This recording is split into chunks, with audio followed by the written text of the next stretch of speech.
सभी भाइयों को हमारा नमस्कार। विषय बहुत ही गंभीर है और इस विषय पर हर एक व्यक्ति को सोचना पड़ेगा। अगर आपने अभी नहीं सोचा तो ये समझ लीजिए कि आने वाली पीढ़ियां गुलामों से भी बेबत्तर हो जाएंगी, क्योंकि शिक्षा का अधिकार छीना जा रहा है। और इस समस्या पर ना तो आजकल कोई मीडिया चैनल सरकारों से जवाब मांग रहे हैं, ना सवाल कर रहे हैं, क्योंकि उनकी तलवा चाटने की आदत बन गई है कि देश का युवा भी अब खाली खाली सा हो गया है। न्याय की गुहार में इंसान सवाली सा हो गया है कि कौन लिखता है बेरोजगारी और महंगाई का दर्द, कि कौन लिखता है बेरोजगारी और महंगाई का दर्द। आजकल अखबारों की लिखावट भी दलाली सा हो गया है, दलाली सा हो गया है। आज सबसे ज़्यादा हर एक व्यक्ति यही देख रहा होगा सोशल मीडिया पर कि सारे न्यूज़ चैनलों ने एक चिकनगुनिया का एक वो आया है ऐप अडानी अंबानी का, उसका धड़ल्ले से प्रचार चल रहा है। ना ही कोई न्यूज़ चैनल विकास पर बात करेंगे, ना ही बेरोजगारी पर बात करेंगे, ना ही वो शिक्षा पर बात करेंगे, क्योंकि सरकारों से उनको फायदा ही फायदा है। जनता मरे गरीब मरे कोई मतलब नहीं है। देश हमारा किस रास्ते पर जा रहा है, किस समस्या से घिरा हुआ है, इन पर उनको बात करने के लिए टाइम नहीं है। अडानी अंबानी जैसे बड़ी हस्तियों का उनके गेमों का प्रचार करने में लगी है। और ये शर्मनाक की बात है कि विश्व में 161 नंबर की भारतीय मीडिया वो अपने आप को नंबर 1 का चैनल बता रही है, देश का नंबर 1 चैनल बताने में लगी हुई है। क्या ऐसे देश का विकास हो जाएगा?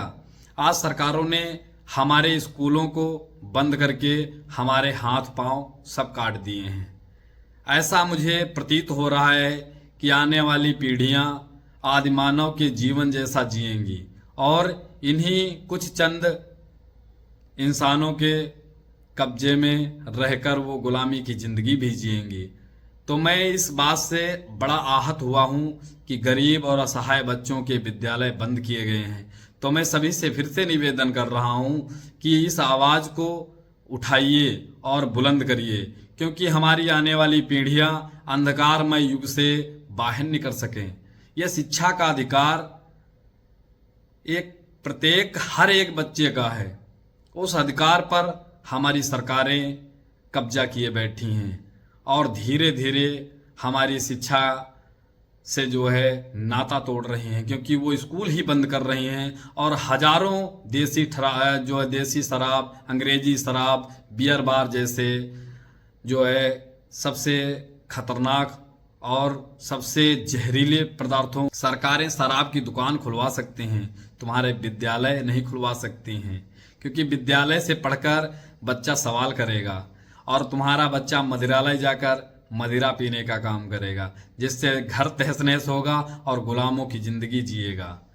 आज तक हमने सब कुछ देखा है और मैंने ये भी देखा है कि सरकारें किस उद्देश्य को लेकर पूरा कर रही हैं, क्योंकि सेकेंड हाईएस्ट जीएसटी जिसे 18% भारत में सेकेंड दूसरे नंबर की सबसे ज़्यादा महंगी जो है जीएसटी किताब, पेंसिल, रबड़ इन पर लगा रखा है, क्योंकि वो तुम्हें शिक्षा से दूर रखना चाहते हैं। गरीब और असहाय बच्चे इनसे ना पढ़ सकें। आज कुछ प्राइवेट कॉलेजों की फीस 9th की ही ले लो तो 30,000 40,000 रुपये प्रतिवर्ष है, जबकि सरकारी स्कूल मौजूद हैं। जिस दिन ये सरकारी स्कूल बंद हो गए उस दिन इन प्राइवेट स्कूल वालों ने जो ये 30,000 का फॉर्मेट बना रखा है, 35,000 का फॉर्मेट बना रखा है, ये फॉर्मेट 1 लाख 1.5 लाख तक पहुंच जाएगा।